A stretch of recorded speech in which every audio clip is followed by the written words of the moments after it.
Kelly, can you roll call, please? Thank you, Mr. Mayor. Councilman? District 2, Councilman Pastor. Present. District 3, Councilman Leatham is excused. District 4, Vice Mayor Stapleton. Here. District 5, Councilman Gonzalez. Here. District 6, Councilman Shipley. Here. Mayor Demaros. Here. We have a quorum, Mr. Mayor. Thank you, Shelley. I want to invite Pastor Rob to lead us in the invocation tonight.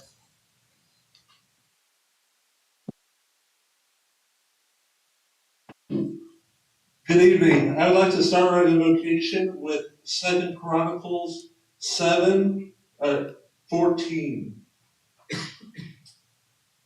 And my people who are called by my name humble themselves and pray and seek my face and turn from their wicked ways, then I will hear from heaven, will forgive them of their sins, and will heal their land. Let's pray. Dear Heavenly Father, thank you for this day. Thank you for the ability just to gather in your name. Thank you for allowing us to gather and do business for the city. Lord, I pray that you be with each council member, give them wisdom, give them guidance, and allow them to speak with confidence. And Lord, for the rest of us, allow us to have confidence in our city and in our leaders, and allow us to support those leaders with all that we have. Lord, we're grateful to call upon your name. We're grateful to be a part of this great city, and we want to see the city move forward. We love you. Amen. Amen. Ready? Can you lead us in? Yes, Mr. Mayor. I pledge allegiance to the flag of the United States of America and to the republic for which it stands, one nation, under God, indivisible, with liberty and justice for all. Start with some recurring events. Mike, can we start with you, Jennifer? Mr. Mayor, I'm gonna go ahead and go on.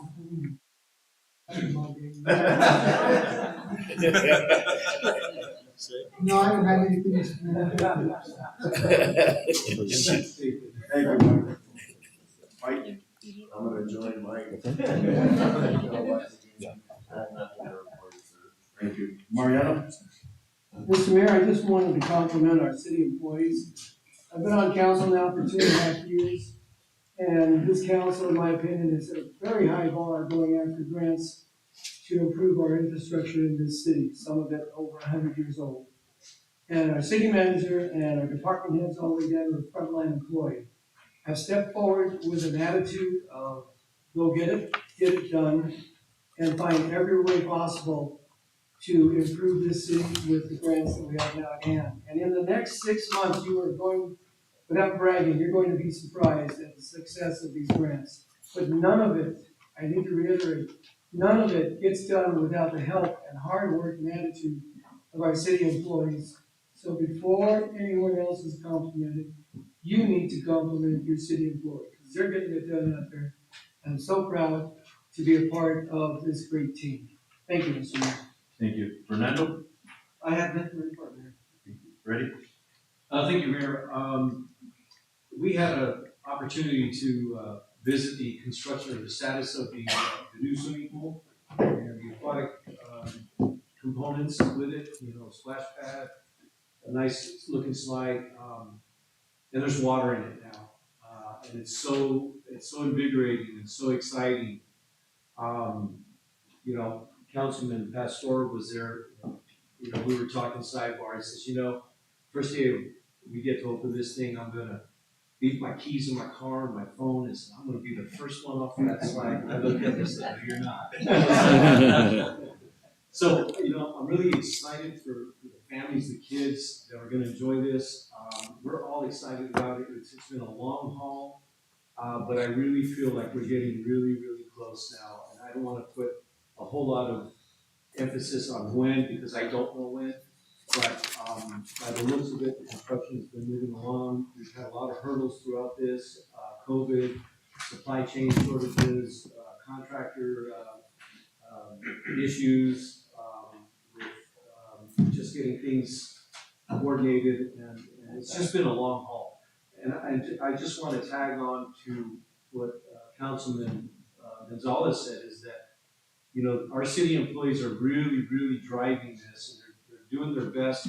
They're doing an absolute, you have to know this, phenomenal job just making sure that this thing stays on track. Because I can tell you, it's fallen off the track a few times. I think Mr. Jepson can allude to that. But they've always had the ability to bring it back on track, and work through those obstacles and those hurdles and just keep this project moving forward. I know sometimes there's concern, well, that should have been done last year. That was a target. We missed it for a lot of reasons, but at the end of the day, it's gonna be something that this community and this region is gonna enjoy for decades. So I applaud our staff, and I applaud this council for being bold about taking the steps to make this happen, and more so the stakeholders that want to be a part of this project. It's just come together so well, and I'm just, it's a humbling moment for me as a councilman. It really is, because we've seen it from a vision that we had to now, something that is going vertical, and it's alive and it's working, and everybody's going to be able to enjoy it. So that was my long-winded version of the swimming pool is looking really good.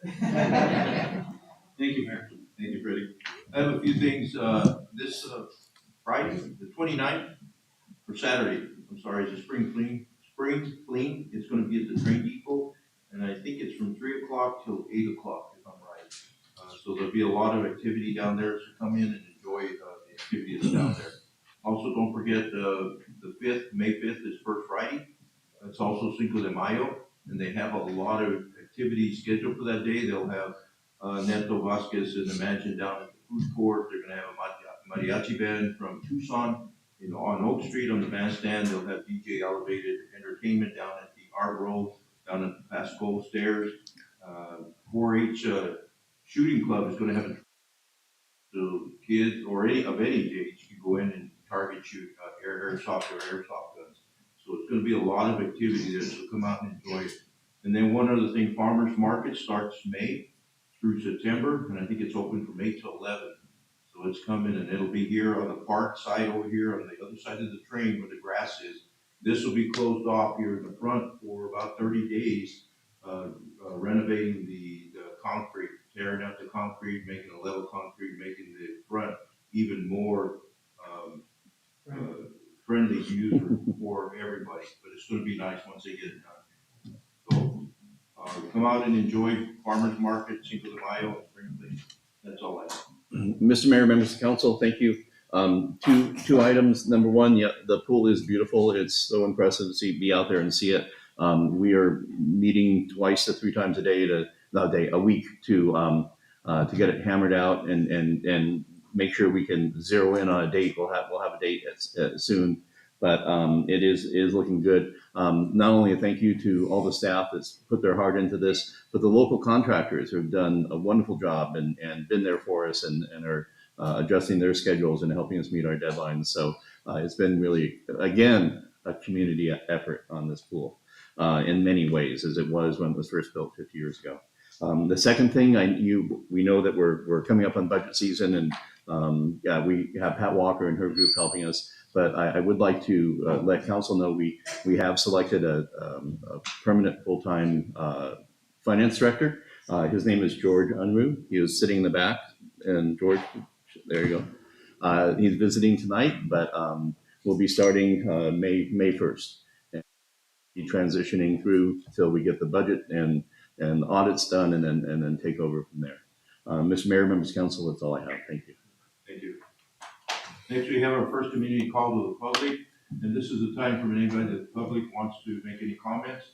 A reminder, it is limited to 3 minutes, and we as a council cannot respond back to any comments, but we can direct staff to follow up after. So I do have a couple of speaker cards. I have Sherry Lawson. Hope I said that right. Olson. Olson, okay. Very Norwegian. Please state your name and your address for the record.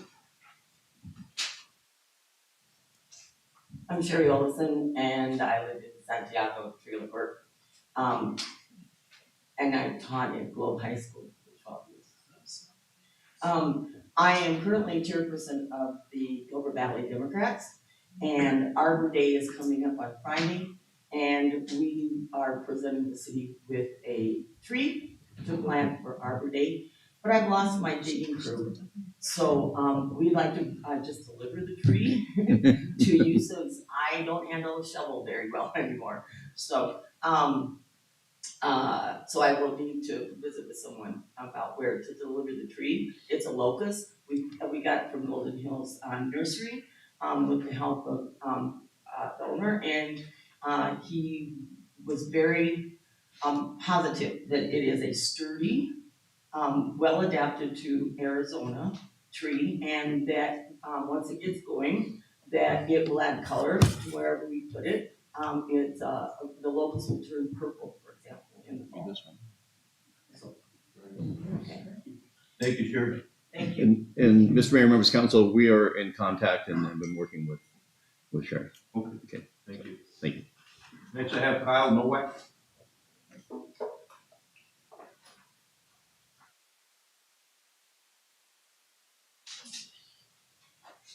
Hello, my name is Kyle Nowak. I live at 8782 South Cunningham Road, not in the city. And last time I was here, I spoke a little bit about just looking for things for more of my age demographic or middle adults to do. And I was told by a friend that a great way to offer perspective is to lend a story along with it. So I'd like to speak a little bit with that. In the summer of 2003, there were a group of 15 of us in high school that were given the opportunity to travel to Europe. We were able to visit England, France, and Italy. I was a sophomore, most of us were around that age. We had grown up together. And in France, we visited many of the places. We got to see Versailles, Assisi. We traveled around Paris. We got into Paris on the Dia de Independencia, not saying that correct, but it was wild because we went down the Arc de Triomphe and it's like 12 lanes of a roundabout. And you've never been in something more crazy traffic-wise, and the amount of people, they could go whichever way they wanted in that lanes. We were after having visited Rome, we were outside of Rome in a nice hotel across the countryside from where the Pope was able to stay during his vacations. And we had a nice dinner in their courtyard. I remember the waiter was joking about Bob Marley and his song No Woman, No Cry. We found out later that evening from one of the girls on the trip that one of our classmates had passed away in a motorcycle accident. He wanted to come on that trip, but his parents were very strict and did not let him. We spent the rest of that trip.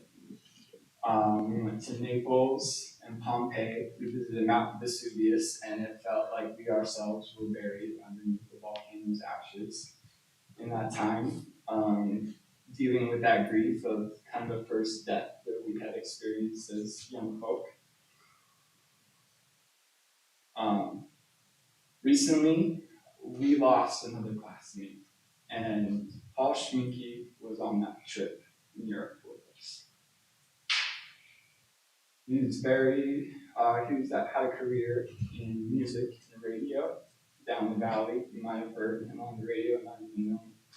He was probably one of the most intelligent classmates that we had, not that he applied it completely to school. But I remember us hanging out in one of our last things and talking. And I attended the funeral recently, and there were only 4 people from our class that were there. I've been to more than a few funerals of people within my demographic. Something that we learned in Europe was about how much limited space that they had, and that forced communities and people together, and they had to interact their resources are very precious, and even if there might be an overcrowding because they have public transportation and walkways and everything, there's respect that's gained among people, and because they have to be so close. Out west here in the United States, we have so much space, and sometimes that space might be actually too much because we're not brought together in ways that we should be.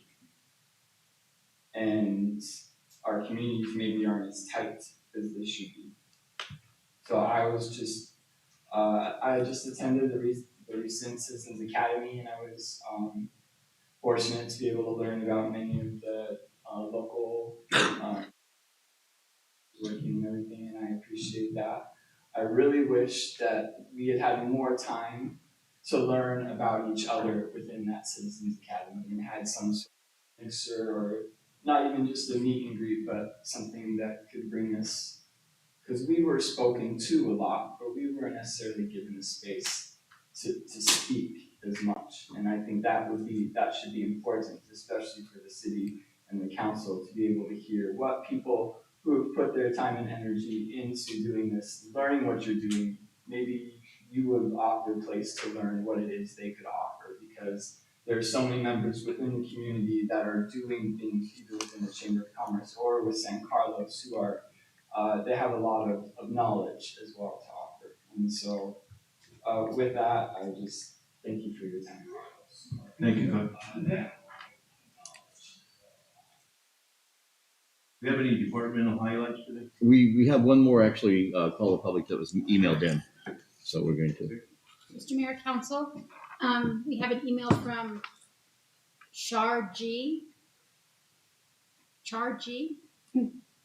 Anyway, they sent an email and wanted you to know that they stopped by the city hall a few months ago to ask who is responsible for getting the grants for the new playground equipment.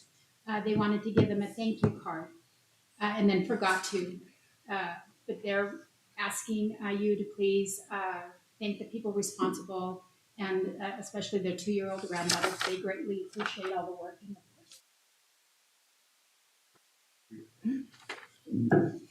And Mr. Mayor, I have no prepared department highlights for tonight, given the situation with the time.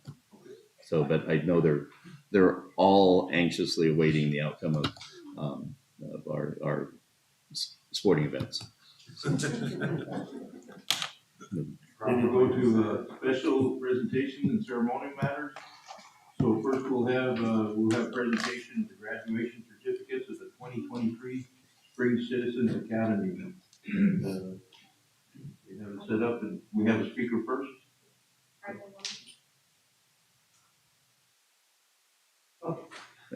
Mr. Art Warren would like to speak for the class. Speaker for the class. Yeah, I'm the spokesman. I'm not sure how I got elected. Here I am. Mr. Mayor and Councilman, we thank you for this opportunity to report out a little bit of the happenings at the Citizens Academy. First of all, I'd like to thank Lisa Fletcher and Shelley Salazar for all the support they gave us during the class. Just helped us navigate and give the information we needed, or any special needs. And I'd also like to thank the department heads of your city who prepared eloquently, I think. Every one of them obviously spent a significant amount of prep time, which we appreciate. They have a day job. Some of them the clock is not theirs. They are owned by the clock. So I'd just like to say thanks for them. They did an excellent job. The food was all excellent, irrespective of the fact that we had a contest of sorts. We all found it difficult to vote because the food was also excellent. But given that, we had a couple ties, so we broke those with things like ambiance and atmosphere to supplement our decision. I'd just like to say that, the content was detailed enough, they gave us a lot of detail, their department heads did, that we could understand what was going on, but they didn't drag us through a horrible amount of detail, but they did a great job of getting it down to a level where even I could understand it, so they did a great job, and I'd like to have you pass on our thanks to them. The second, the content was great. I thought also the transparency was wonderful. There's a lot of things that coming from the corporate world, when we gave presentations, I was filtered quite a bit because of attorneys, news media, those kinds of things. But I thought your ladies and gentlemen just did an excellent job of, probably didn't tell us everything, but told us enough that we could understand what goes on and what the challenges are. They also put in a lot of extra effort. They demoed their equipment. They let us learn about such things as traffic guns or traffic, that's probably not the right term, traffic guns. But anyway, they did that extremely well. Took a lot of time, but, and in some cases allowed us to demo with, in a safe environment, to demo their equipment and actually get our hands on it. Very, very well done. They showed us how they take apart a car to rescue a victim, and including letting some of us use the jaws of life and things that we would never be exposed to. But I think their approach was excellent because they showed us what it's really like in that world and what you have to deal with and what your tools are to deal with that. So excellently done. And rather than just saying what I thought of the class, I'm the representative, but I thought I'd read a couple quotes. One was, it was great to meet the many people who try their hardest to make Globe, Arizona a better place to live. Although our country is clearly divided, this particular council has shown me how any town, any city, any state, any country should be run for the people. The second quote, the city of Globe, we thank the city of Globe, we commend them for offering such a robust program for its citizens. It's not only encouraging more civic participation, but builds better communication, community support and collaboration.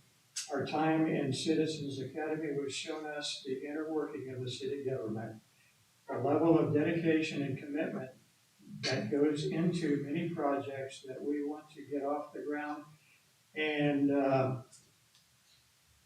it takes time to meet all of these fundamentals, but we were shown by City Manager Jepson that it's not always an easy road for you guys and gals to navigate to get progress in our city.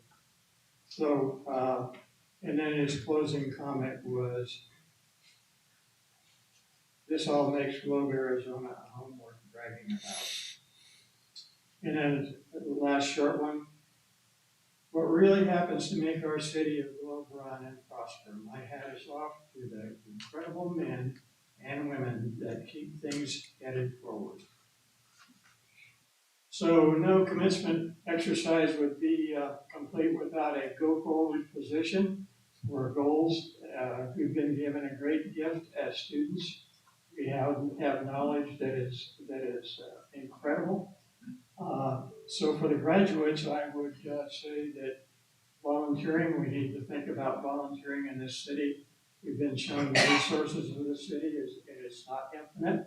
It depends much on volunteer in our city. So think about that. And then I think as students and as gifted with this information, it's our job to pass it on to others and promote the academy to people that yet been exposed to it. Great opportunity.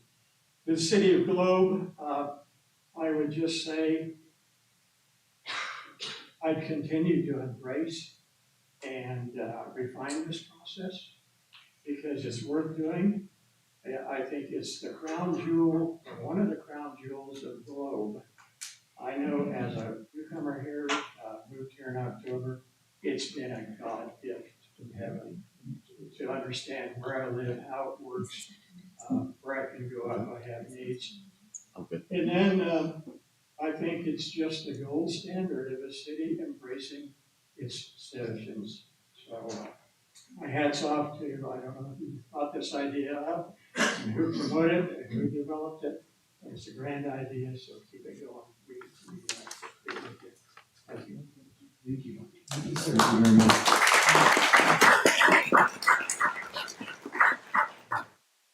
We really appreciate, and I speak for the council, that we appreciate the time and effort that was put in by you, the students, to really understand what the operations of the city is and all the departments and how they function. So we appreciate that, and yes, I think this has been a big plus for our community, and we hope that more and more people will be involved with this academy in the future. So I guess now we'll hand out certificates, and we have t-shirts and cookie, and what we'll do is we'll come up and get your certificate, and then you stand up here, and then we'll get a full picture with the council behind after we do all that. Am I correct, Lisa? Mr. Mayor, Council, while Lisa and Eric are getting up to the podium, I would like to recognize Lisa's hard work with the Citizens Academy. She did a good kind of step it, and I think she just made it a real personable experience for all of the participants. I think they're all great friends, and I think they formed a hiking club too, and will be hiking on Saturday. Thank you, Lisa, for all your help. All right. Mayor, members of council, without further ado, here are our recipients for this year. I'm going to read the names of the folks that didn't make it here tonight as well, so that we've included them. Eduardo Sanchez Renazo. Honored to be with Mayor Jimenez and honored to be with our city council and mess with them. And this is a great learning experience because it promotes our participation with our elected representatives. Thank you. So have you stand up here and get a picture after? Next, we have Jeanette Herrera.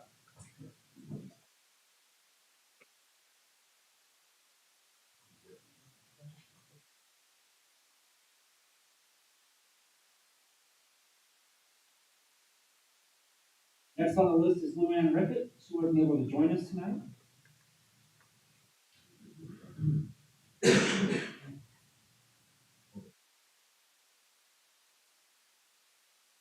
Moving on, we have J.P. Perry. J.P.'s not here either tonight. Arthur Warren.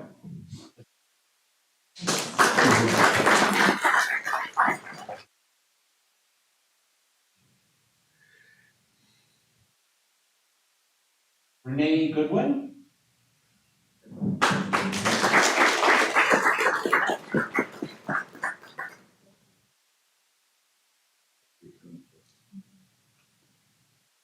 Kyle Nowak.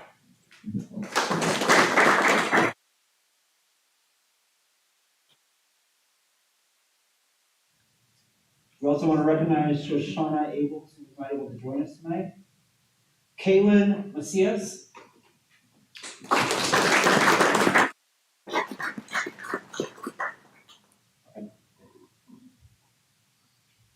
I'd like to recognize Christabel Mall, who also didn't make it this evening. Angel Ruiz.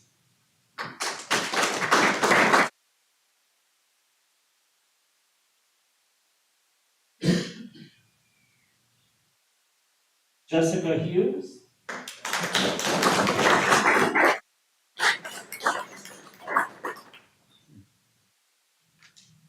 We'll go ahead and recognize Christina Brusca, who also couldn't make it this evening. Lily Vega.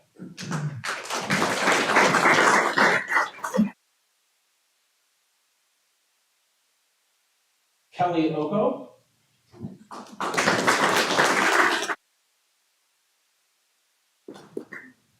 Alison Torres.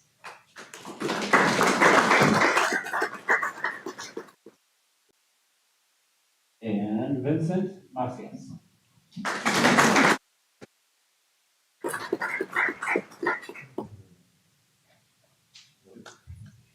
If we can work, instead of yourself here, we'll stand behind you, Dale, okay? We'll get a picture of that.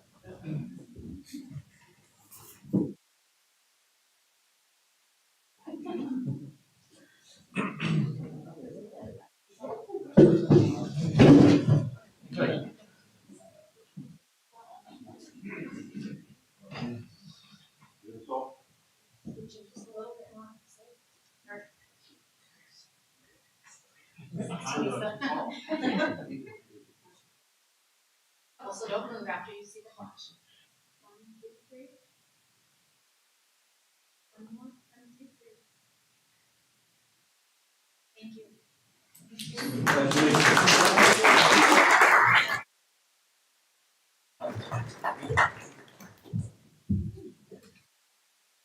Thank you all again for participating.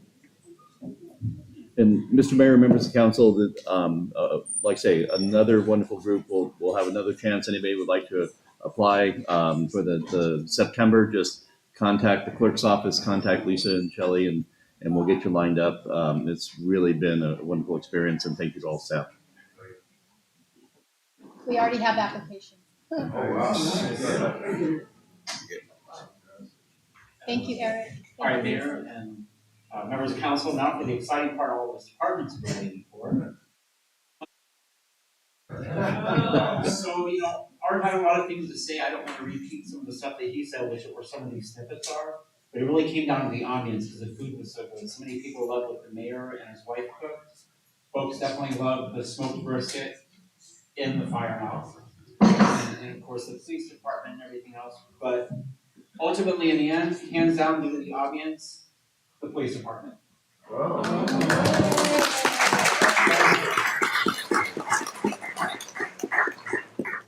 So Chuck, we got a. We have a rotating box for you, Commander Haynes. Here's the card myself. And it's gonna be good counting in the next Citizens Academy.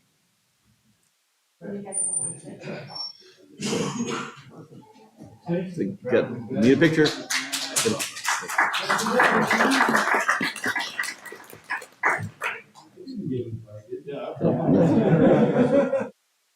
So, Mr. Mayor, members of council, we have a plaque, and we'll mark the winners as we go each session. So, right now it's police 1, everybody else 0. Next, we have item D, recognition of 5-year service of Police Lieutenant Steve Williams.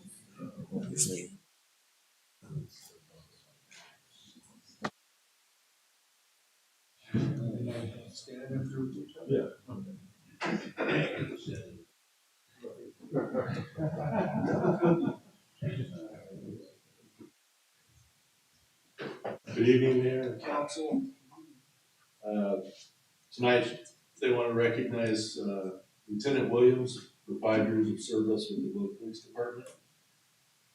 We were fortunate enough to pick him up 5 years ago in 2018, brought him on board as a member of our team, and he immediately began in leadership roles and helping us out with a vast knowledge of experience that he brought with him from Show Low Police Department. He came to us with nearly 20 years of experience and really fit the billet for what we were looking for as far as somebody that we're trying to tackle the evidence and property room.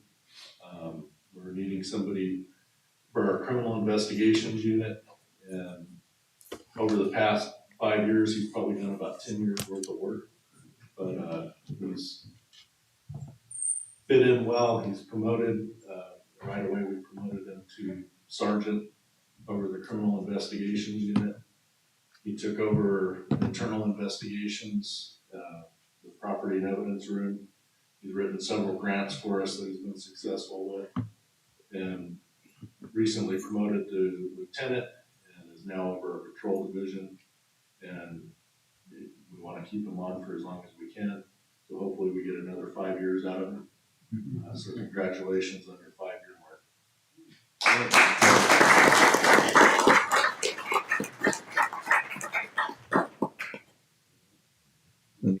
Camera that way. Oh, there we go.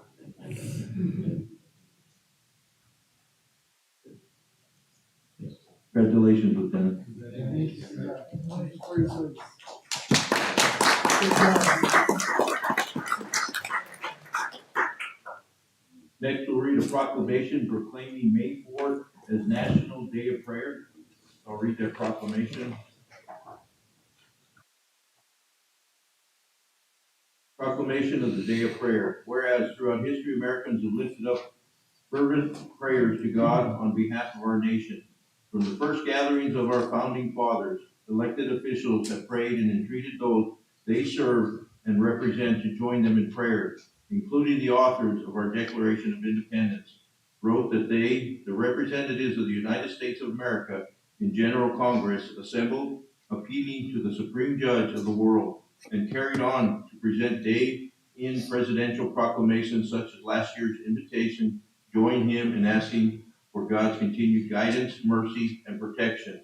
And whereas the National Day of Prayer has not only been a part of our heritage since it was declared by the first Constitutional Congress in 1775, but it is a public law established in the United States Congress in 1952, approved by a joint resolution and amended by Congress and President Reagan with Public Law 100-307 in 1988, affirming that it is essential for us as a nation to pray and directing the President of the United States to set aside and proclaim the first Thursday of May annually as the National Day of Prayer. And whereas in our state and across America, the observation of the National Day of Prayer will be held on Thursday, May 4, 2023, with the theme, Pray Fervently in the Righteousness and Avail Much, based on the verses in James 5:16b, the effective fervent prayer of a righteous man avails much.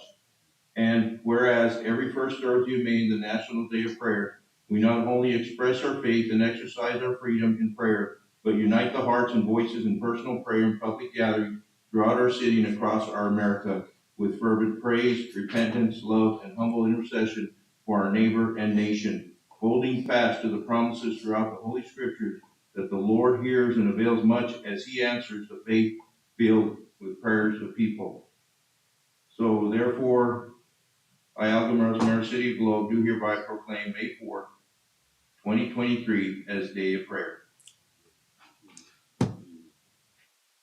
We'll post that, and I think there's some events scheduled for that day. I think I know Pastor You all Ron is are invited. working on one, so we can consider that day. Thank you.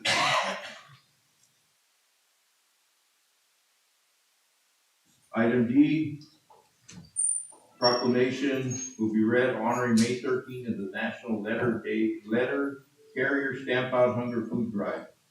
And I'll read that proclamation. Letter Carrier Stamp Out Hunger Food Drive proclamation. Whereas every year on the second Saturday in May, letter carriers across the country collect non-perishable food as part of the nation's largest one-day food drive, distributing the donations to local food banks. And the Letter Carrier Stamp Out Hunger Food Drive is just one example of how letter carriers work to make a difference in the lives of those they serve. Since the pilot drive was held in 1991, more than 1.82 billion pounds of food has been collected. And whereas we recognize all letter carriers for their hard work and their commitment to their communities, and all the food collected in the community stays in the community, and we support carriers' efforts to help those in need of our community. And whereas we also recognize the noteworthy milestone of 31 years that the National Letter Carrier Food Drive celebrates in 2023. So now therefore, we the City Council of Globe, by the authority vested in us, do hereby proclaim this 13th day of May 23rd as Letter Carriers Food Drive Day. Yes.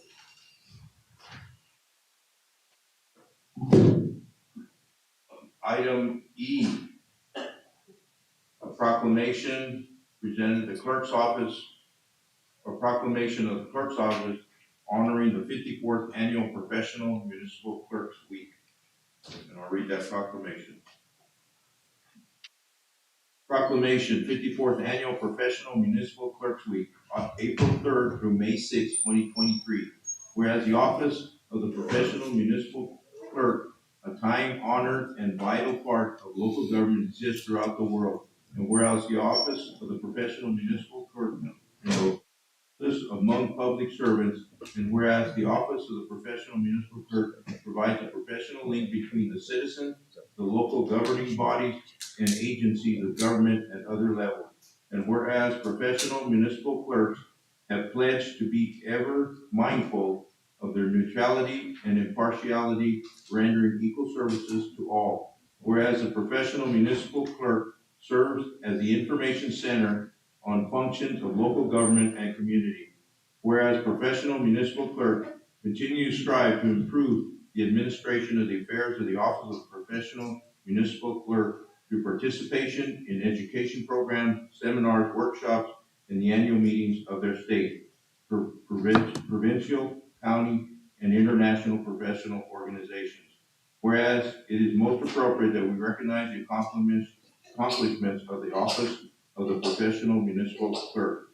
Now therefore, I, Al Gameros, Mayor of City Globe, do recognize the week of April 30th through May 6th, 2023 as Professional Municipal Clerks Week, and further extend appreciation to our professional municipal clerk, Shelley Salazar, Lisa Fletcher, and to all professional municipal clerks for the vital services they perform for their exemplary dedication to the communities they represent.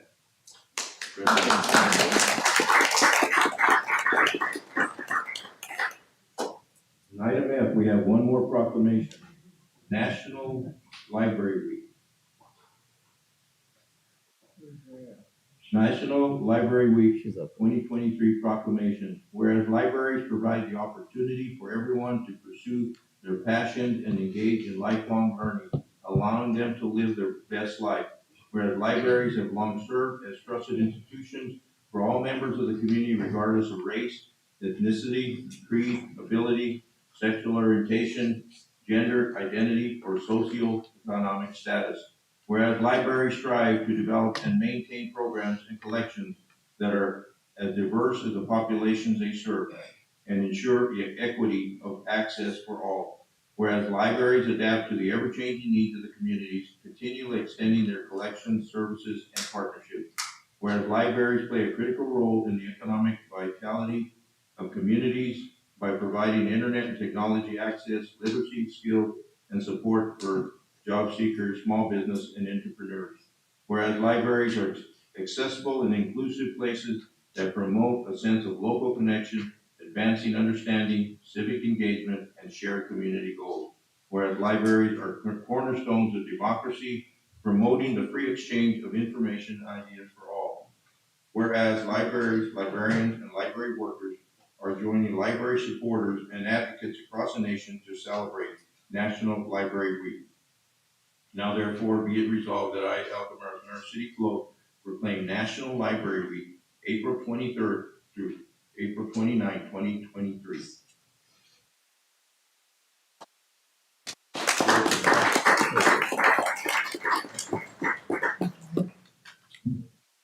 If I may, I have a comment. Just so you folks know, we've got a contractor working on the expansion at the library that Raelle and her staff put ran it together. They started on it? Yeah, they started on, I think, Tuesday or Thursday? No, Friday morning. Oh, okay. It's actually moving along pretty good, so hopefully we'll have that area for your outdoor activities here this summer. Great. Thank you very much. We have consent calendar, and matters listed in the consent calendar are considered to be routine and will be enacted by one motion and one vote. Public hearing items are designated with an asterisk. Prior to consideration of the consent agenda, the mayor will ask whether any of the members of the public wishes to remove item for separate consideration. Members of the council and or staff may remove any item for separate consideration. A, consideration of waiver of section 2-4-10A prior discussion rules to allow action on the balance of the consent agenda. 1, accounts payable, $1,771,870.06. 2, consideration of approval of council minutes. Consideration to approve the February 15, 2023 minute meeting notes. Consideration to approve the March 21st, 2023 meeting minutes. Consideration to approve the April 11, 2023 meeting minutes. And consideration of agreements and purchases of less than $25,000. And consideration to approve Vincent Macias to the library committee. Do we have anybody from the public, the council, or the staff wanting to remove any item for separate consideration?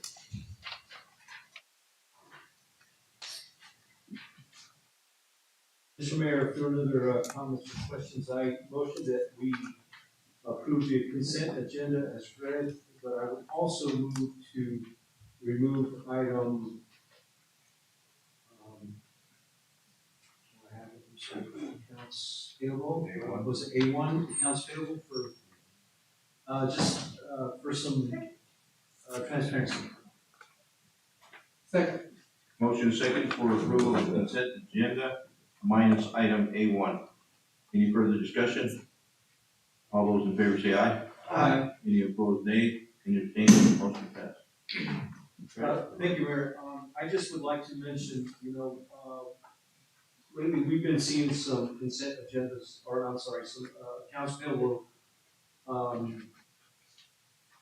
sheets and reports that are something that we haven't seen in a long time as council members in the amount of the amount of dollars.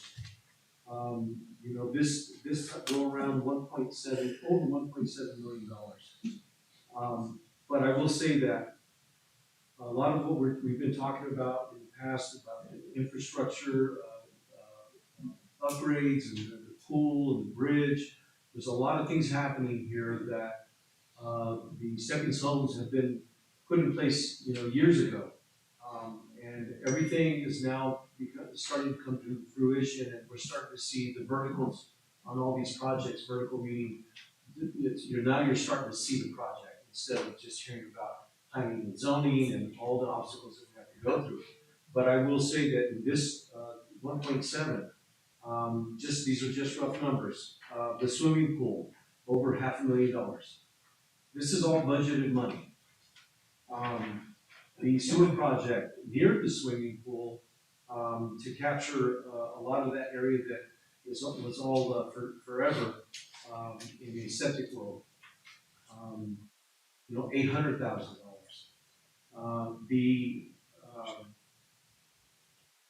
There's one more project.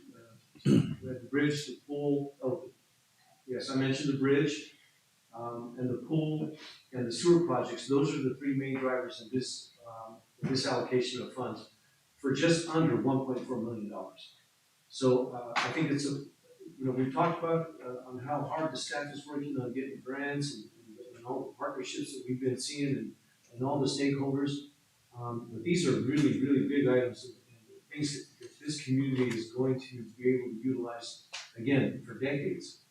New sewer line, new pool, brand new bridge that has been a very tricky traffic area, we'll say, to get through that unorthodox way of driving. You guys not only have the bridge situation, but you have the train track going through there, which is used by a railway system.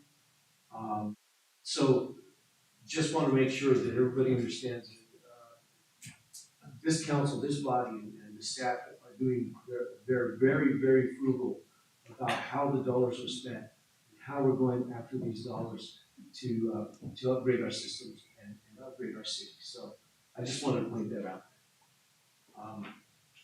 I have a lot of wind today, so with that, I would like to motion that we approve the accounts payable part of the consent agenda. Motion and second for approval of accounts payable. Any further discussion? All those in favor say aye. Aye. Any opposed, nay. Any abstained, motion passed.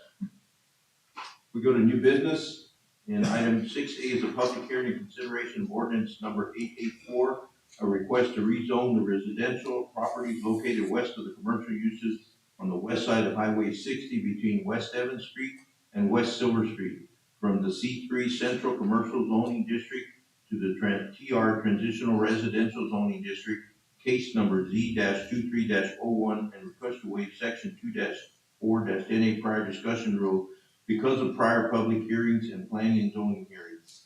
Michelle, can you read ordinance number 884, please? Thank you, Mr. Mayor. Ordinance number 884, an ordinance of the mayor and council of the city of Globe amending the zoning ordinance of the city by amending the city of Globe zoning map from the central commercial C3 zoning district to the transitional residential TR zoning district for a total of 59 parcels of land generally located west of Highway 60 frontage parcels, extending south from West Evans Street to West Silver Street in the city of Globe, county of Gila, state of Arizona. Is council pleased with that reading? Yes. So at this point, we have a presentation, then we'll open a public hearing? Or we open the Yes, public? Mr. Mayor, I think Dana's online to discuss the item, and then we'll open the public hearing for public comment. Yes, and thank you very much, Mayor Gamaros, council members. Can you hear me this evening? Yes. Perfect. And hopefully you can also see the presentation. I'll try and move through this quickly for you. I know you have a busy night, but thank you very much for considering this city-initiated rezoning, corrective rezoning. You see on the screen the area surrounded in the yellow. The yellow line is the proposed location of this rezoning that I'll be discussing. Just to quickly orient you with the surrounding zoning of that, the TR is on the west side, north being the top of the screen. The red area is C3, and that area that's encompassed by the yellow are residential homes and neighborhoods within that C3 zoning district. And the C3, I'll get to in a moment here, I can explain what those are. But that's the subject property. Here's a blow up. Now north is to the left of the screen, just so we can fit it all in that landscape format and see a blow up. But again, you see La Mesa Terrace roadway and Evans Street and that older neighborhood there. All these neighborhoods for the most part are I think were developed between the 1920s or 10s up through the 50s. And then you see Barati Street here. This west portion of Barati Street. This is a city of Globe owned parcel. You can see my cursor. And here are some other residential lots. You see the TR transitional residential zone directly to the west here of these properties, and that's the proposed zoning district for these residential lots. And then back off U Street, you see, and then two lots beyond Broad on West Blake has a single family home there, and then 3 across the street on the south side of that street. And then we get over to Silver Street, which is a one-way roadway that comes up directly in line with Broad in the downtown here, the Broad curve here.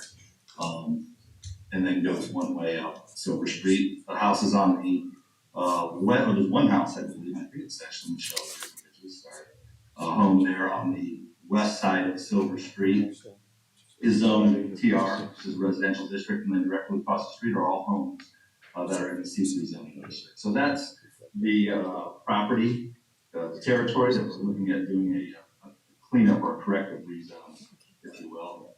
And why that's being proposed is, number one, the C3 zoning district is intended to provide for a full range of sales, services, and office uses necessary to maintain a vital downtown area. We've identified that those neighborhoods we just looked at as not indicative of that character, not commercial. It's all developed as single-family homes for the most part, and a few duplexes or triplexes. But the transitional residential zoning district that's immediately budding and proposed for this rezoning is intended to be a buffer between residential districts and commercial uses. So it fits well in this situation. Here's a quick comparison of the two different zoning districts that we're discussing, of the existing C3 districts and the TR. To note, I won't go through everything, minimum lot area is one of the only differences in minimum lot dimensions. The TR has a 4,000 square foot minimum lot area with a 60 by wide by 70 deep lot requirement, where the C3 does not have that criteria. It just establishes that as long as you can fit your parking and your building and everything else within the lot, then it's a big enough of a lot. Well, this is only applicable when you're subdividing property. When you come in with a subdivision plat or something like that, or create a parcel, a new parcel, those are the minimum dimensions that would need to be met to be able to fit a single family home or a multi-family home as well. And that's why there's those different, those additional dimensional standards in the TR district. Again, it doesn't apply for the most part. I think most of these lots are fully developed and encroach within most setbacks. So they're relatively small lots with a few exceptions. Max building height, the C3 district has 100 feet for some reason, which is pretty tall. I think that might be intended for communication towers maybe, but we'll take a deeper look at that at another. But the proposed TR is basically allows multifamily, from single family home to multifamily development with 36-foot maximum height.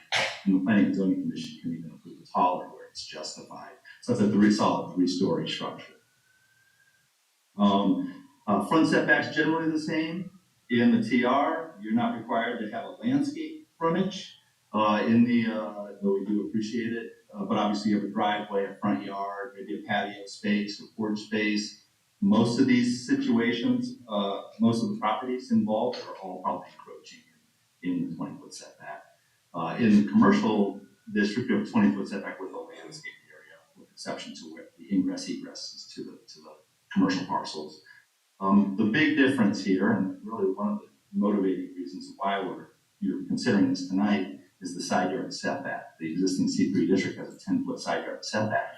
Well, this scenario was brought to my attention, the fact that these properties are zone C3 and they're all residences and neighborhoods, was because someone in La Mesa Terrace subdivision wanted to add on a bathroom to the side of their home, which is currently built at a 10-foot setback, and they wanted to add 5 feet or encroach within that 10 foot by 5 feet for the bathroom for that single family home. And so I scratched my head and said, okay, there's probably a better solution for this. Let's just get you in the right zoning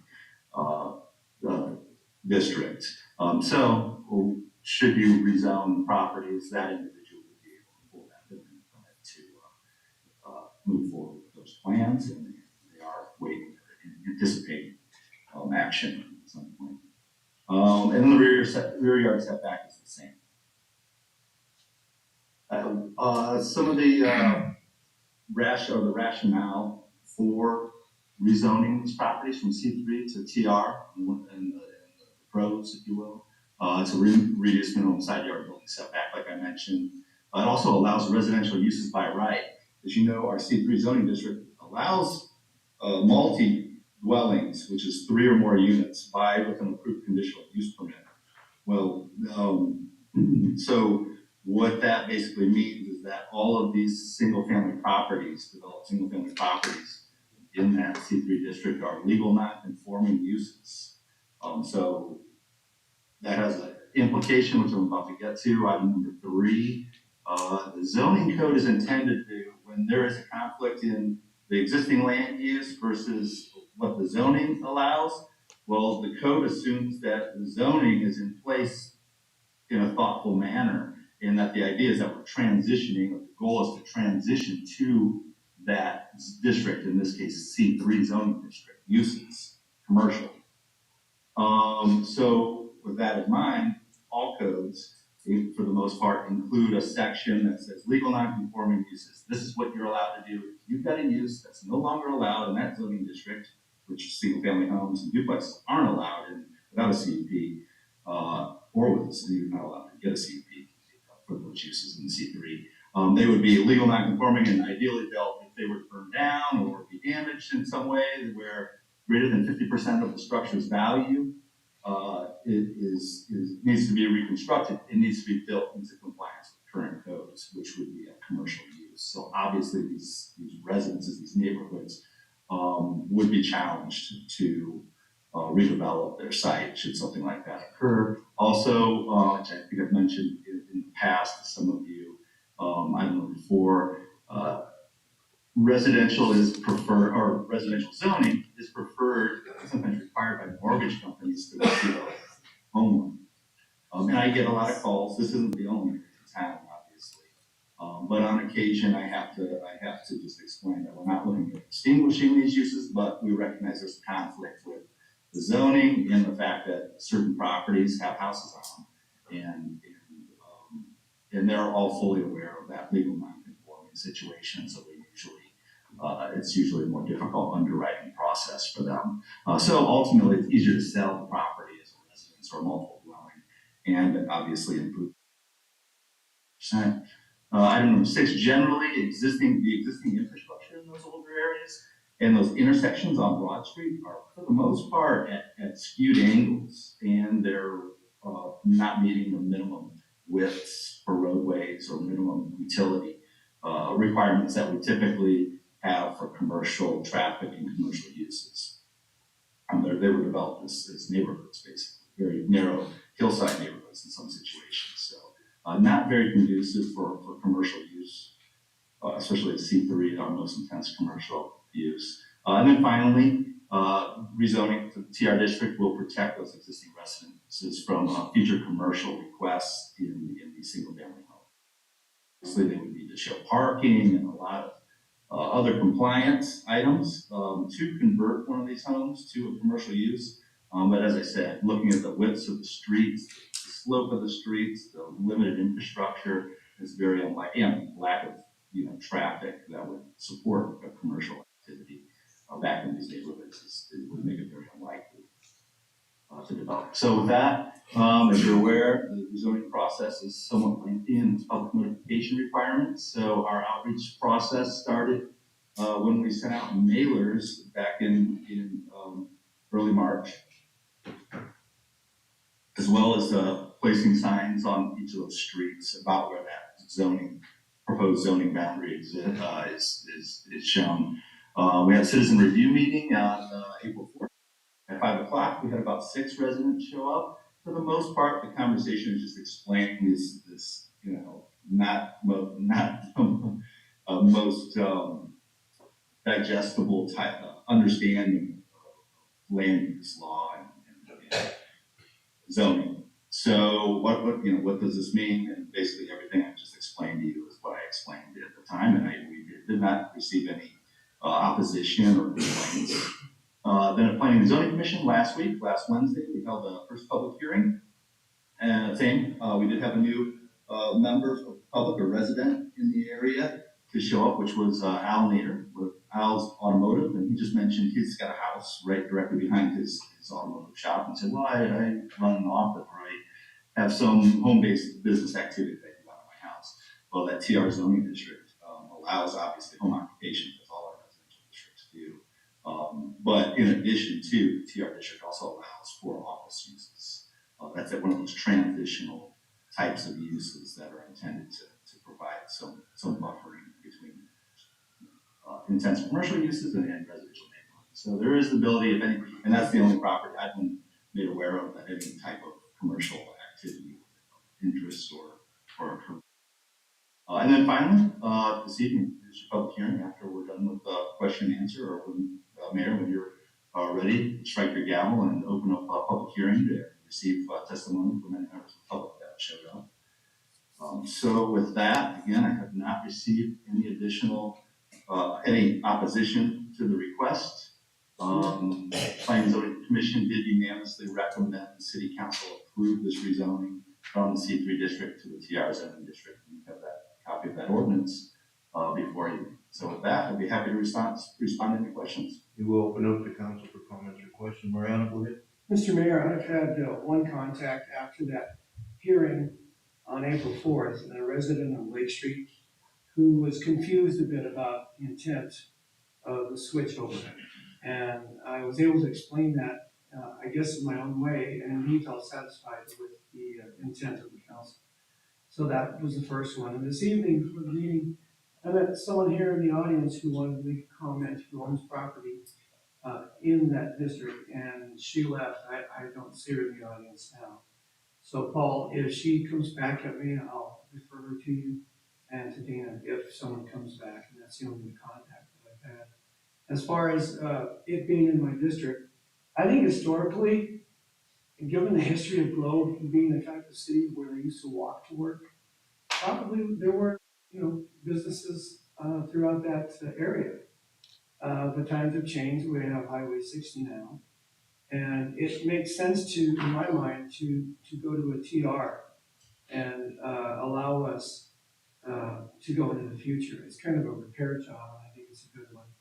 And I have no issues with it, Mr. Mayor. Thank you, sir. Anybody else have any comments or questions? Dana, I just have two questions. Maybe I missed it. Is there any change on the front setbacks? I know you mentioned the side and the rear, but anything on the front setbacks? No change, they're still 20 feet. The commercial district requires a 20-foot landscape buffer, landscape frontage, where the TR doesn't. It's just a 20-foot building setback. And then you mentioned Al Nader's business at the house behind him. He's still able to operate what he needs to, his offices prior behind that with a TR then? He is, as far as I know, he is satisfied. We discussed it at last week on Wednesday night, and he did follow up and was happy. He did want to know that he's getting assessed residential taxes, which he is. So that's it. Thank you. And all these properties are assessed, have been assessed residential taxes. And they all also have received a letter that's in your staff report as well that kind of explains a lot of this presentation.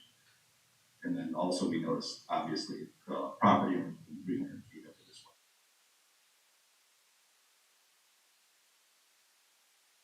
well. Then open the public hearing. So it's open now to any comments from the public, either in person or online. And Mr. Mayor, members of council, we have nothing on by email, and I don't see anyone approaching from the audience, and nothing by text. So it looks like no one desiring to comment. Although we did somebody that prior, but she has left, and we will, if she reapproaches us, we'll follow up. Well, Paul, Mayor, council members, if I could, I did research the information we had from that individual that showed up, and I did not have a record in this territory of that ownership or that name or address. I did find an individual with that name out Baker Street in the existing TR zone, west of this area. Dana, just one more question, I'm sorry. On the TR, and if somebody wanted to do a home business in that zoning, they could do it? Would it take a CUP, or how would they be able to do that? So in all our residential districts, we allow home-based businesses, which is basically somebody can have one employee show up at their house, and usually it's kind of an office activity. It can't be heavy woodworking or metalwork that's noisy and bothering. They can't have a nuisance attached to it to the neighbors. There's some restrictions on the area and the home, so that's all that can be utilized. It's like no more than 25%, because the goal of that home occupation is to ensure that we're going to maintain the integrity of the neighborhood and that property as a residence, not a business. So that's all our residential districts. The TR is a transitional. In your staff report, you have the actual ordinance, and it lists out daycare facility and a lot of very similar to our NS, our neighborhood services district, where it does allow and office uses. So an accountant could actually open up an office here. If that were to happen, we would ask for, or probably a baker, as long as there's not, again, a nuisance be created in that property. But we would just look at, well, do you have traffic coming to the home, to the location? If so, we start to look at those things. But as long as they can park it, they allow office uses. So they would have to show parking and all that stuff. That would support the demand that we have. Like I said, if it's an office use, it'd be, one for 200 square feet. So somebody's converting their home, that's 1,000 square feet. into an office building, they would have to show 5 parking spaces, 1 parking space for each 200 square foot of office space. Hopefully that answers your question. Obviously, there's some flexibility there. Yeah. Not as much as the C3 district, which again would preserve the existing nature of the city. Thank you. Mike? So Dana, let me ask you this, in that area, we're changing over to TR, those houses are just really crammed in there, and there's not a whole lot of room between them. If I'm a homeowner there and I decide to buy a property next door to me so I can expand, does this make it easier for me? As a resident, for a single family home? Yeah. Or do, Yeah. yeah, well then we wouldn't, allow you to expand your house, to remove the common lot line and then double the size of your house. We say, well, you're in C3. It doesn't allow single family residences. So that's the situation basically that's Okay. forced this issue. All right, thank you. Any other comments or questions?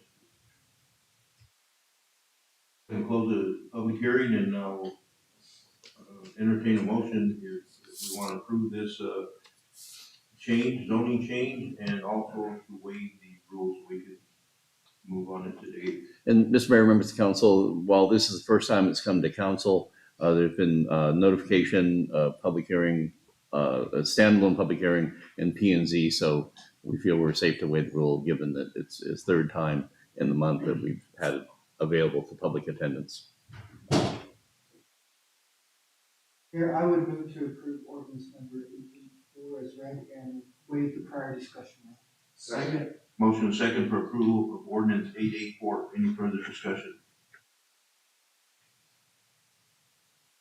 Okay, I'll call for the vote. All those in favor say aye. Aye. Any opposed, nay. Any abstaining?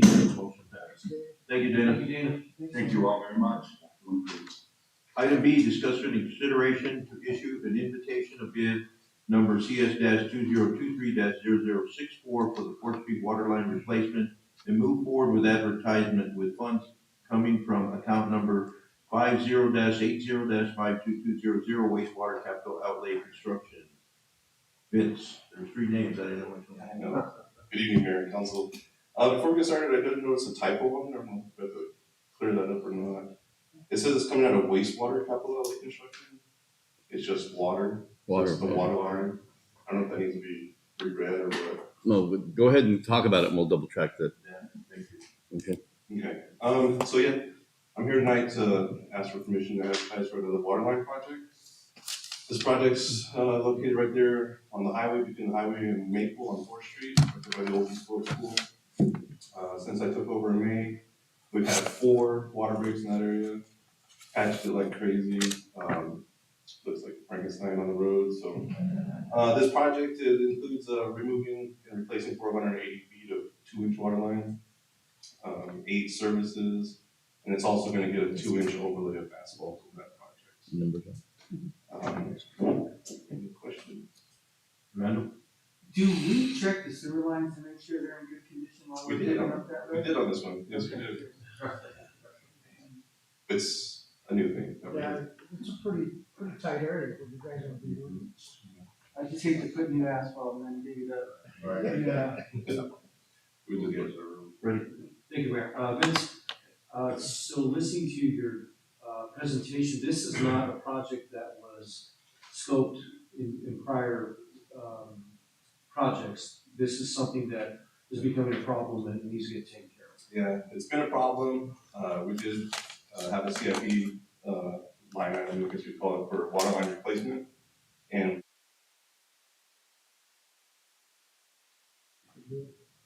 And you're replacing 2-inch line with 2-inch? yes,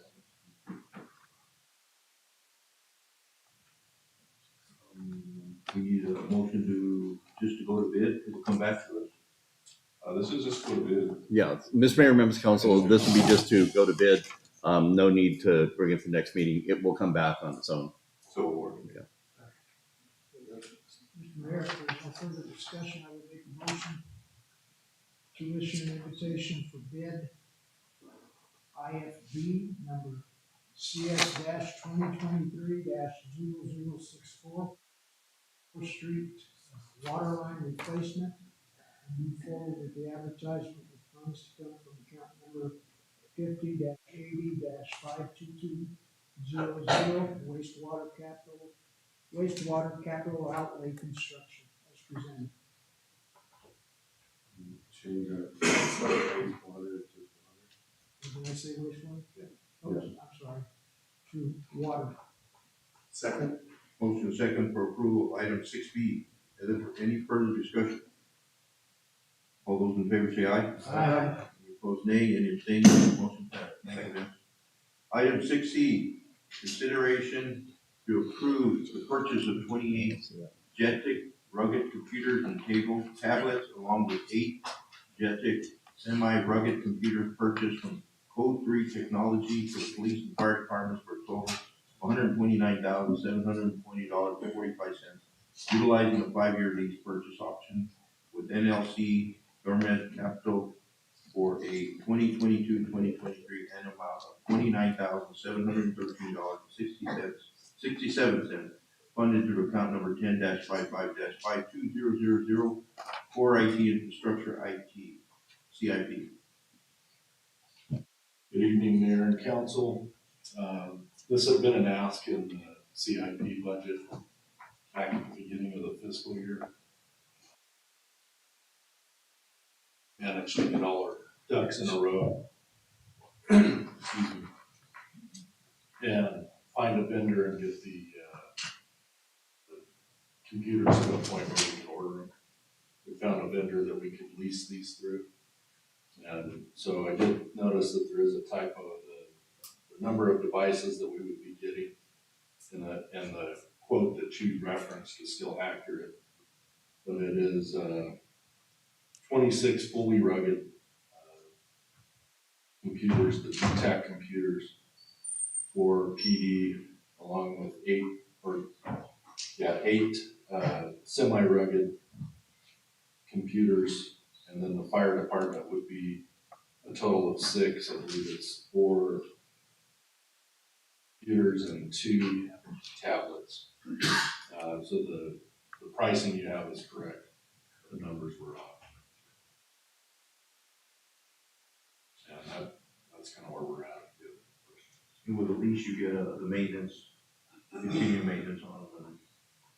Yes, the maintenance is included and the warranties are included for the duration of the lease. That's a 5-year lease. Correct. Thank you, Mayor. I do have a question.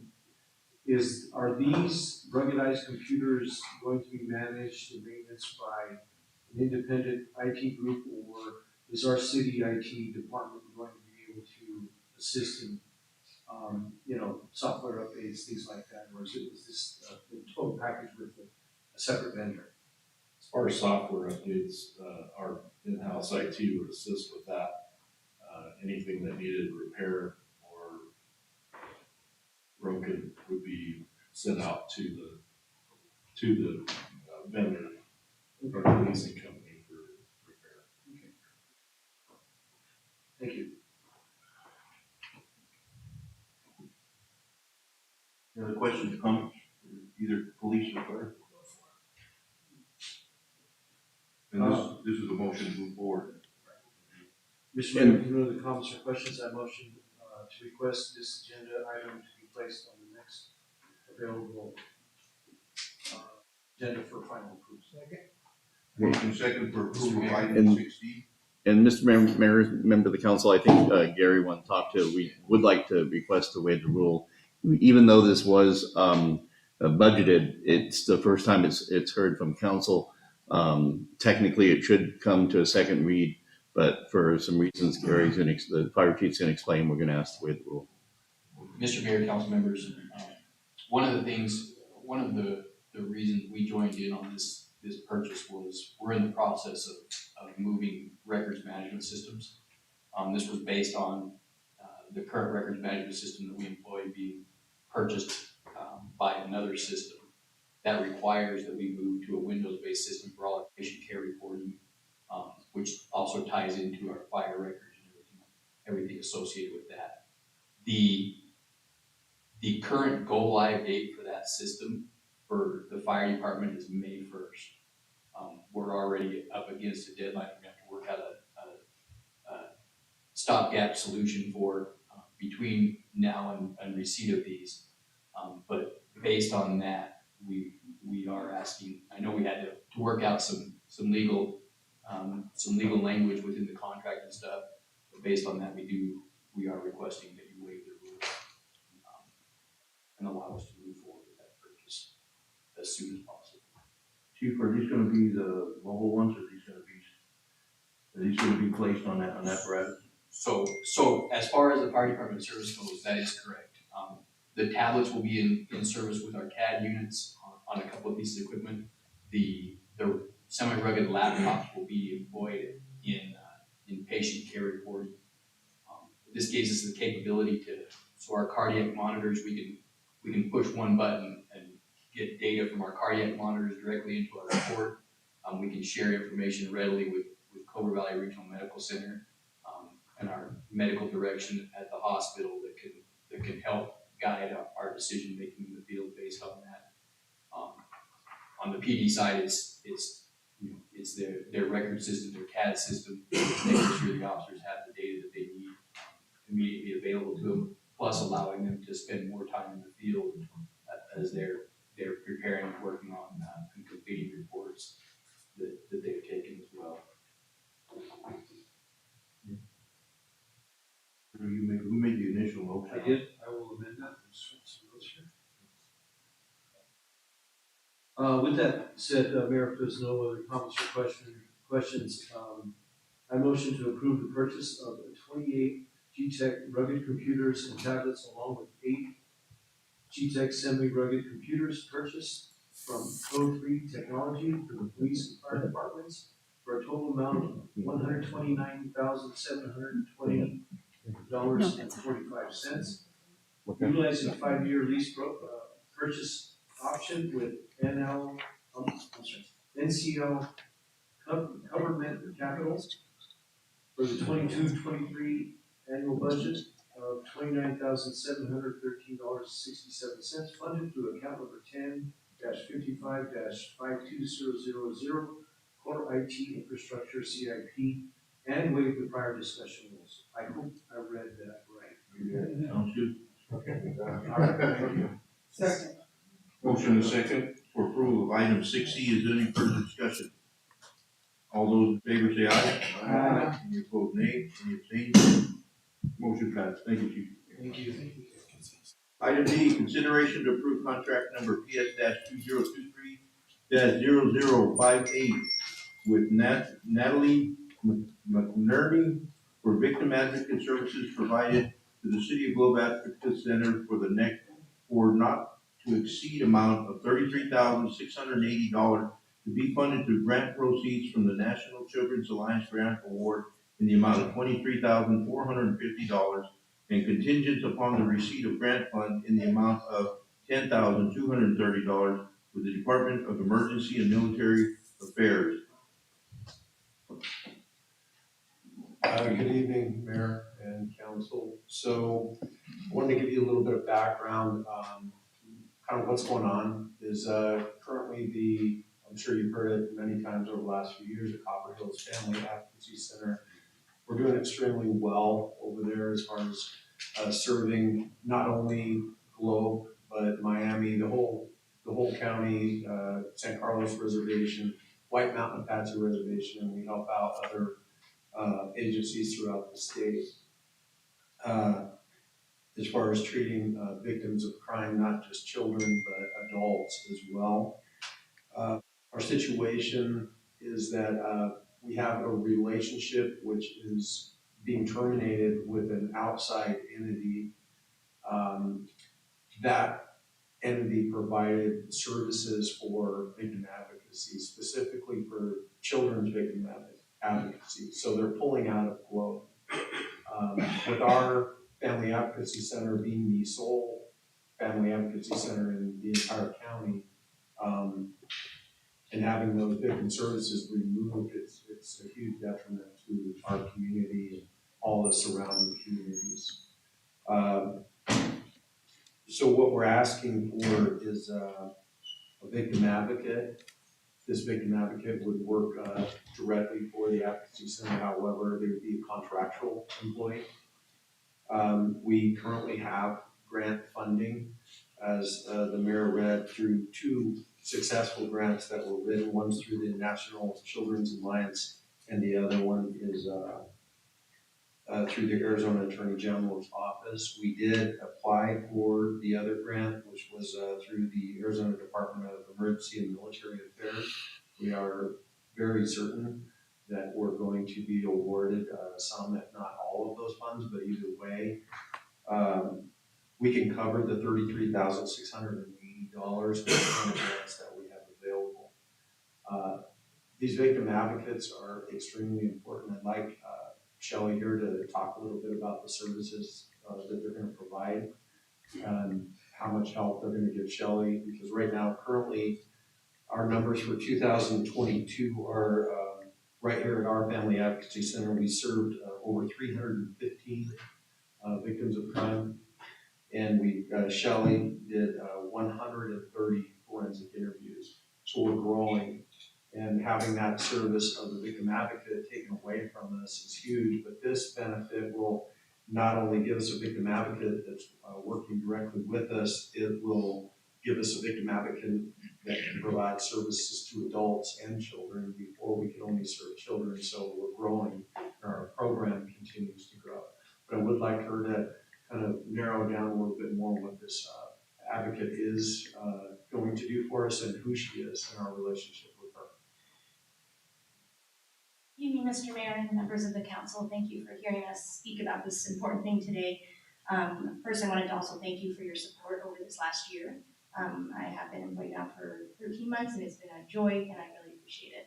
So I wanted to just start out by saying that. As Lieutenant Williams said, the Victim Advocate is a vital piece of what we do in our advocacy center for families and children and individuals who come to us at a time that's very difficult for them. They come at the time of the forensic interview, and they sit in the lobby. They let the families know what to expect, kind of that they're going to be there for them to answer questions. They go over some information about how to support their child after they leave the forensic interview. And then the victim advocate also follows up with the family after to see if there's any further questions, if the child has had any, experiences or any reactions to the interview that they wanted some assistance with. They also assist with the court-appointed victim advocates who do the more legal side of things. So there's that good relationship there. So this person would be able to carry on those very important roles that's part of the advocacy center. It's pretty much part of the core services that an advocacy center should provide. They also can help to coordinate all the multi-agencies that are involved in child crimes and child abuse investigations, because that's a very pivotal piece too. You've got the advocacy center, but you also have law enforcement, you also have Department of Child Safety, you also have possibly mental health providers, CASAs, and so this victim advocate also is going to assist with meetings and coordinations of the very important and sometimes complicated cases that come for child abuse investigations. I don't know if you have any other questions for us about that, please. Question? Marianne? I don't need to know this piece of information right now, sir, but I always become concerned when a contractor or company, healthcare company leaves the area of Union County. If you could provide that name to the council for future reference, I'd like to know that. I don't need to have that open in public right now. So later, provide that name? Yes, exactly, and later. Okay. But I just one more thing, Mr. Mayor. You say there's a lot of use by other agencies, and I'm proud that you all are accommodating them. And I kind of expected that. When you build it, they will come. That's always what I've seen in my career as an emergency manager, whether it's training or education or services. And so I see this again as a viable part of this region. And I really thank you all for the work you're doing. It's not going unnoticed. I really appreciate you guys. Right. Yeah, I'd like to make a comment. Mine is very similar to Councilman Gonzalez in that Lieutenant Williams, I remember the days back when we had the grand opening at the facilities, and speaking with Chief Walters on, you know, what our police department is doing, and what I really truly appreciate is, you know, you're not just there to, you know, remove the bad actors from our community or corral them, but you're also looking for those victims and the benefit and the welfare of those victims, because truly those are the ones that are suffering the most. And to see our police department and you and your staff and everybody weaving that community support with also being able to police our community and really in both aspects take the bad actors, you know, and deal with them, but also deal with our victims of our community. And now to hear that we are not just supporting the youth, but the adults as well. That's just, it's huge. You know, this is quality of life for the city of Globe. And really, I truly promote that in every aspect of what we do with our department. So thank you so much, I appreciate it.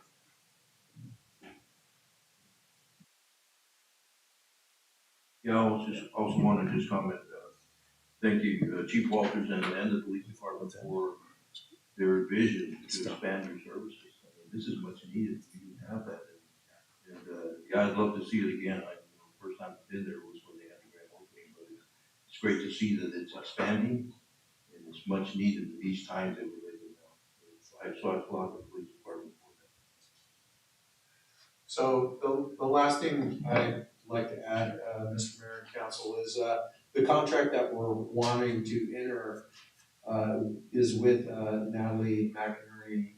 She currently works for the organization that is leaving the area. She is a resident of Gila County. We're very comfortable with the job she's currently doing with that organization is the exact same job that we're gonna contract with her now.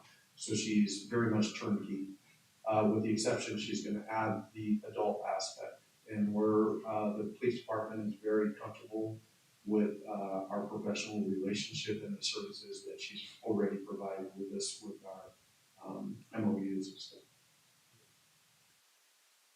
And Mr. Mayor, members of council, I do believe we want to waive the rule on this. Yes, and also, sorry, I would also,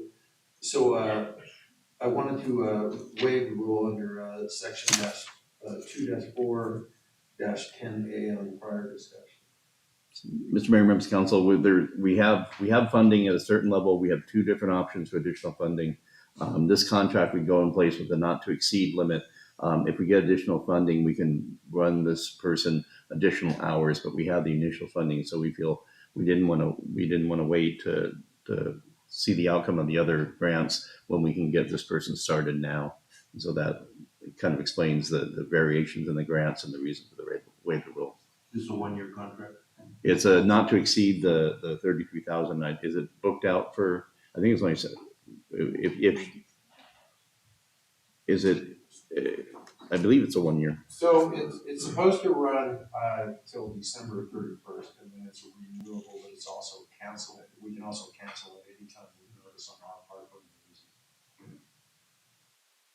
Mayor, if there's no other questions or comments, I would move to approve contract PS-2023-0058 with Natalie McInerney for victim associate services provided to the city of Globe, and to waive the prior discussion. Second. Motion second for item 16. Is there any discussion? All those in favor say aye. Aye. Any opposed, nay? Any abstained? Motion passes. Thank you very much. Thank you. We go to action items. We have item 7A, consideration of the Gila County intergovernmental agreement, which will employ 4 summer interns with the city of Globe through the 2023 Summer Youth Program. Shelley? Yes, sir, Mr. Mayor, thank you so much. This is the annual contract that we partnered with Gila County for the last, believe this is the 4th year. And so we are, again, asking for 4 interns. I believe there'll be at Public Works, the library. And the library. So the county will pick up the tab on 2 of the employees, and the city will pick up the cost for the other 2. It's a 6-week program. Mr. Mayor, if there's no further questions, I will make a motion to move forward to the next regular council meeting and final approval. No, this is final approval. Yeah, it came, it was last. So, Mayor, I make a motion that we approve the request for the summer, internship, this 2023 summer youth program as presented. Second. Thank you. Motion second for item 7A. Is there any further discussion? All those in favor say aye. Aye. Any opposed, nay. Any abstained? Motion passed. Item B, consideration to approve resolution number 1871, uncollectible water debt in the amount of $4,947.16 for fiscal year 2022. And we have resolution 1871. Can you read that, Shelley, please? Mr. Mayor, thank you. Resolution number 1871, a resolution of the mayor and city council of the city of Globe, Gila County, Arizona, providing for treatment of certain debts owed the city in the amount of $4,947.16, which have been deemed potentially uncollectible for fiscal year 2022, and removing same from the records as assets of the city of Globe and providing directions for future treatment of same. Is council pleased with the reading? Yes. Thank you. Jody. Good evening, Mayor and Council. Here to answer any questions you might have about this resolution and ask for your approval to write these accounts off of the city asset. I think you pretty much explained it last time. Go ahead. Okay, I would just like to reiterate that, this is an awesome number. I don't know that I've ever seen a number like this in an annual, budget where that's the uncollectible. I mean, it's just great work. Simply, it's just great work. Maybe a lot of luck, I don't know, but it's good, those are good numbers to see.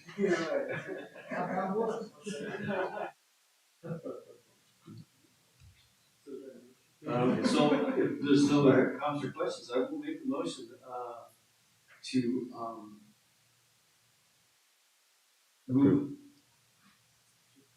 Well, I'm reading the next. My apologies, that was brought forth from the last Okay, meeting. all right, so, Yes. okay, so I'll make a motion to accept, the, uncollectible, debt for this year's, annual fiscal budget. And motion to waive the rule as well. And maybe we should have some better language, or we need better language in that? That works. No. That works? Okay. Final Only approval. waivers and action. You presented last meeting. My mistake. So, no waiving the rule. And move to approve this year's uncollectible water debt. Motion second for approval of item 7B. Any further discussion? All those in favor say aye. Aye. Opposed, nay. Any abstaining? Motion passed. Thank you, Jody. Thank you. Thank you, Thank Joe. you, Jody. Item 7C, consideration to approve an intergovernmental agreement with Globe Unified School District to pay the City of Globe 50% of salaries of the benefits of 1 year for a special resource officer, SRO, in the amount of $63,839.80 for a 3-year term through 2024-2025 school year. And go ahead.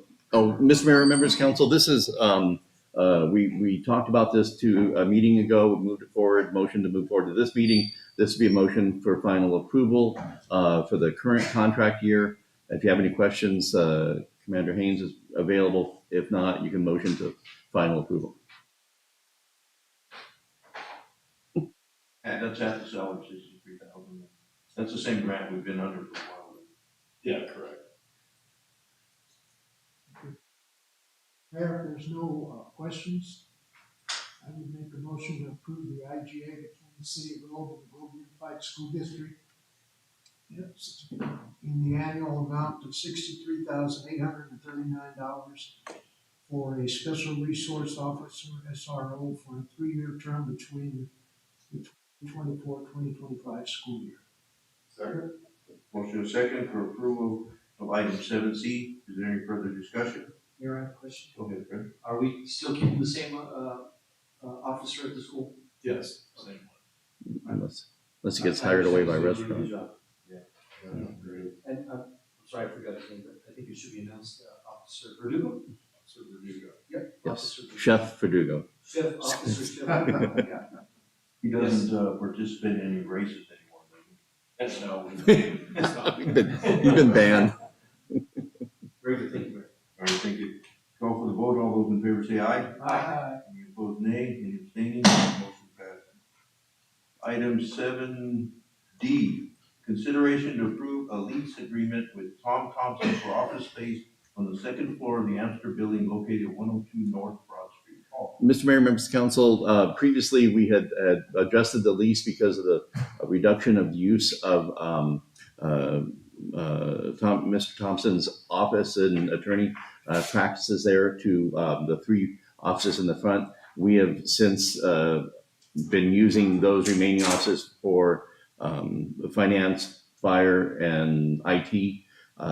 This reflects about our 2/3 usage and his 1/3 usage. So the main adjustment is a waiver of a year's, I think 9 months worth of utility fees, and then we're taking over and he's paying 1/3 of the gas and electric, reflecting the percentage of usage. We're about 2/3, he's about 1/3. We city water, city sewer, and we're picking up the trash. Yes,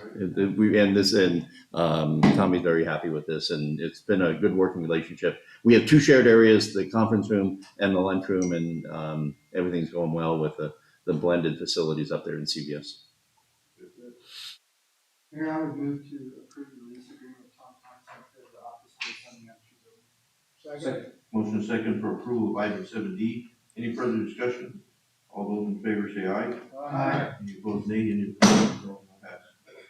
Item E, council will consider to possibly approve an MOU, memorandum of understanding with the Southern Gila County Economic Development Corporation and the transfer of $400,000 in the City Globe America Rescue Plan Act of 2021 ARPA funds to the Southern Gila County EDC for purpose of providing $400,000 loan to the Hill Street LLC in the support of the Gorman USA Affordable Senior Living Project, and delegate Pat Walker to oversee the fund transfer.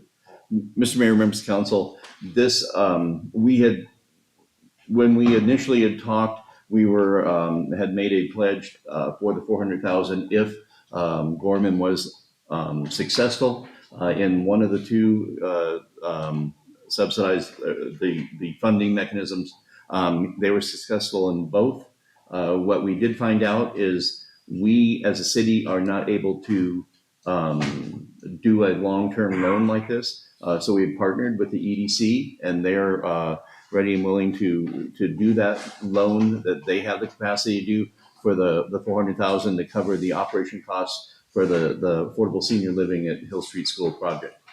So this is again us working with our partnerships and everybody together in Southern Gila County to make this happen. We're using ARPA money because ARPA money is federal money that is transferred through. And so while we're giving this money to the EDC for senior living, it is federal money and then not covered by the gift clause because it's not state taxpayer collected money, and there's a attorney general ruling to cover that. So we will give that to the EDC, and this MOU outlines the conditions of that. We are going to transfer that money to EDC. EDC agrees to go through the process of signing the documents and loaning this for 35 years to Gorman to cover operational costs. At the end of that 35 years, it'll be paid back to the EDC, and they will receive that money, and our only request is they continue to use that for low-cost housing. And so we talked about this a couple times. I think we talked in E-session, and this would be the final movement of the money. The money is coming out of the ARPA funds that we have remaining, and there's a line item in the contingency that we will pull this from. But I didn't have the technical ability to write the agenda item to spell that out, so we're going to leave it to Pat Walker to make sure I do it right. And just a comment as the chairman of the Southern Gila County EDC also, we've had some extensive meetings about this with the city, with the corporation also, and our attorneys have gone through it to protect all sides of with this agreement. This money is rescue money, like our city manager said. And that promotes housing, really, our community, which those funds can be used for. And understanding that $400,000 will not come back to the city because we can't loan it out, but will in 35 years come back to the Southern County EDC in 35 years. Yeah. And And the loan payment back to them. And Mr. Mayor, members of the council, I can't begin to tell you how supported all members of the EDC. We brought this to them because we had to figure out the mechanism, and they looked at it and they're like, this is interesting. But once they understood exactly what we were asking and how this worked, and they're very supportive and glad they can be our partner in this gigantic project that is so big to the region. And so this passage will leave the MOU, then we'll finish off the transfer of the money, and then they'll make the loan.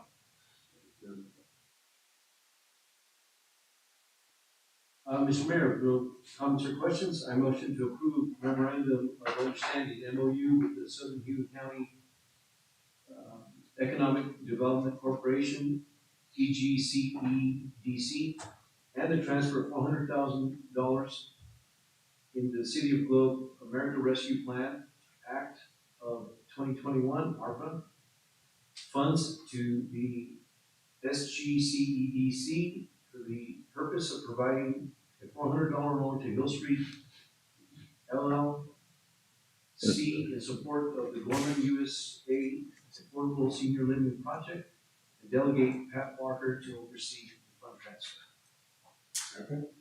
Motion and second for approval of item 7E. Is there any further discussion? Mr. Mayor, members of council, just to make sure the record, it's a $400,000 loan. Okay, thank you. Did I miss? I'm not sure. Yeah. 400,000. Okay. What did I say, $40? Yeah. Okay, my mistake, I apologize. Okay. I do want to make a comment before we, you know, again, this is one of those projects that's going vertical.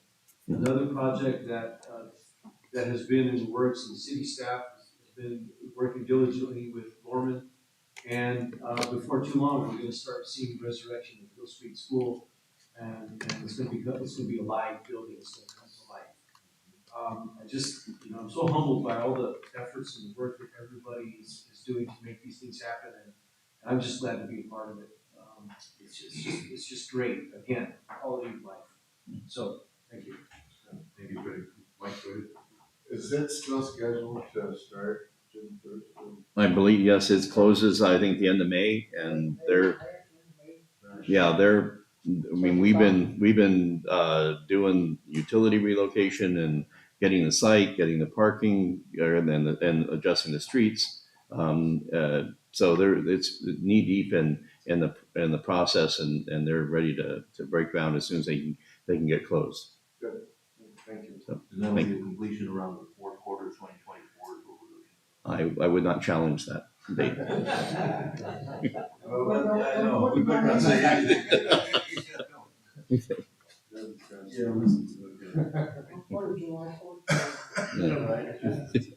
We'll call for the vote. All those in favor say aye. Aye. Any opposed, nay. Any abstaining? Motion passed.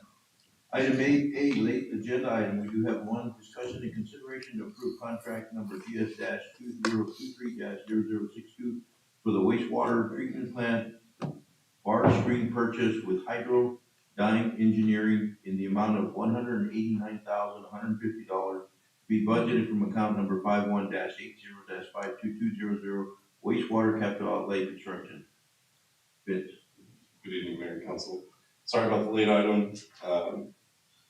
Got this thing on here because we're trying to make this purchase. You guys know we've all been doing all these upgrades at the wastewater plant. Either our mixer system, our aeration, our blowers, all that upgrades. This is part of the upgrades. We built that temporary basin, so part of our 5-year cleaning plan. When we go into that temporary basin, we have a homemade bar screen with like 2.5-inch gaps, a lot of rags and debris get through there, and then it goes down the system, clogs the pumps and filters. And this moving this bar screen forward will catch all the stuff before it goes in that temporary ditch. And the original bar screen was purchased 13 years ago, they told me. We've had a technician come out 3 years in a row for yearly maintenance. He's replaced many wear parts, and he says it's due rebuild. It's at the end of its life, and so the timing seemed to work for us to purchase one. That's what I'm asking for tonight, is to open forward with this purchase. This will not be a rebuild, this is all brand new. Correct. Factory. Correct. The existing one will still stay in place for redundancy, just down the line, just in case something breaks down. So Is this eligible for WIPA funds or? is it being reimbursed with? Not this project. No. No. I think it's small enough. We're doing it out of budgeted funds that we have. You guys know what a bar screen is? Yeah. Okay. It catches all the rags and all the stuff that we don't want in our plants. That's not the stuff you showed at the last No. Citizens Academy. And is this a waive the rules also, or is this something that needs to be done? I asked, and we do not need to waive the rule on this one. No, We this can is, move it forward. this has been before council. So this is an action. It's Yes. action item, yes. The mayor, I would move to approve contract GS 2023-0016 for the wastewater treatment. Second. Motion second for approval of late agenda item 8A. Is there any further discussion? Mr. Mayor, members of council, I just wanted to commend Vince and for his level of expertise and professionalism in dealing with that plant. That plant is a totally redesigned plant, and Vince now knows it frontwards and backwards. I figured this out when he was down with a couple of consultants, and they were going over a bunch of stuff, and I could not keep up with the conversation. So I saw Vince spend about an hour going through step by step explaining our plant to some of our consultants, and he really knows his waste. He gets kind of fun. I want to tell everyone nice shirts.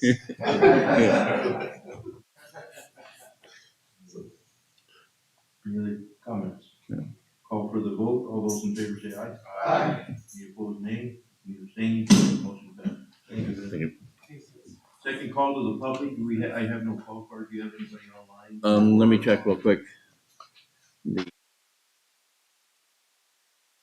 Nope, I have nothing in email, and there was, we did have a text that went to Dana, and so I think Dana received that one, but the text for the city phone, they received nothing. Yeah. Okay, Scheduling the meetings. no changes in that, Mr. Mayor. We just have our two meetings tomorrow. Right, those are the council work groups, so one at noon and one at 1:30. There's two of them tomorrow? Yeah, yes, at noon, we have the financial sustainability, at 1:30, we have public safety. But you don't say for both of them. Yeah, you public safety, So I'm good so, with the yeah. first So 1:30, one breaks, and we bring the next group in. I'll be there. Okay. Future agenda items. Anybody have anything they want to bring forward? No session, so I call for a motion to adjourn. So moved. Second. Motion second to adjourn. All those in favor say aye. Aye. Thank you, Mr. Mayor. Thank you.